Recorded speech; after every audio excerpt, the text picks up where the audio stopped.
Hello shooters, thanks for watching Tire Iron Channel. Today's episode of TI Goes to School is another episode of limp wristing. I took a pistol, I think it was my FNS, to the range. It limp wrists just as bad as a Glock and an XD does. And I put it under slow-mo to try and figure out exactly what happens during the limp wrist operation. Let's go to the range.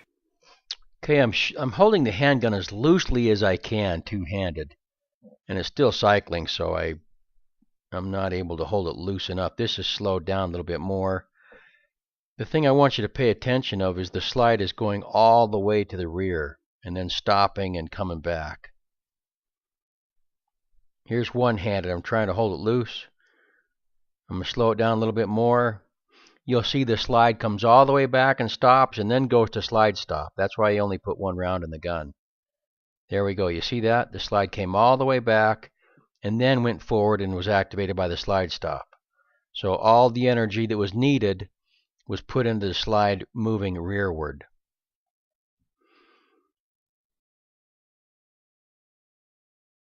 Here's another try at the same thing. You see that I'm going to slow it down here.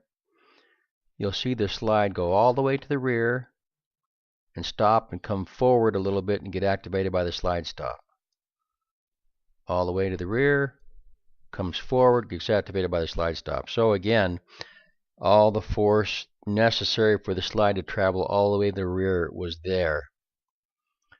Now I'll hold it like I have to get it to limp wrist with just a couple fingers. Now I'll slow it down.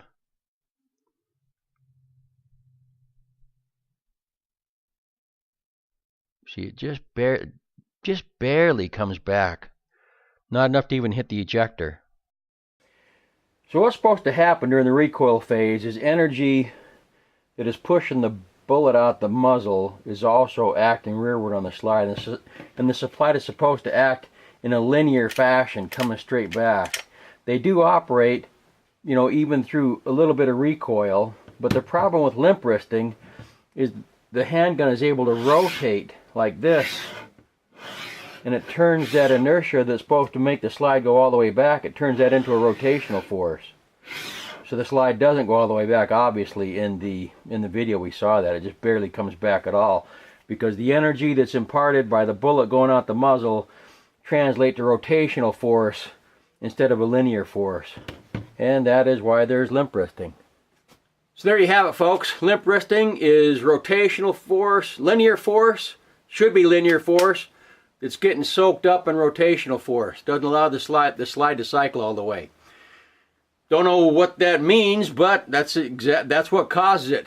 Thank you for watching. Appreciate the shares, likes, and subscribes. And as always, ensure that your training and your practice is preparing you for the real world. Your real world. And not for the fantasy land of the shooting range. Have a nice day.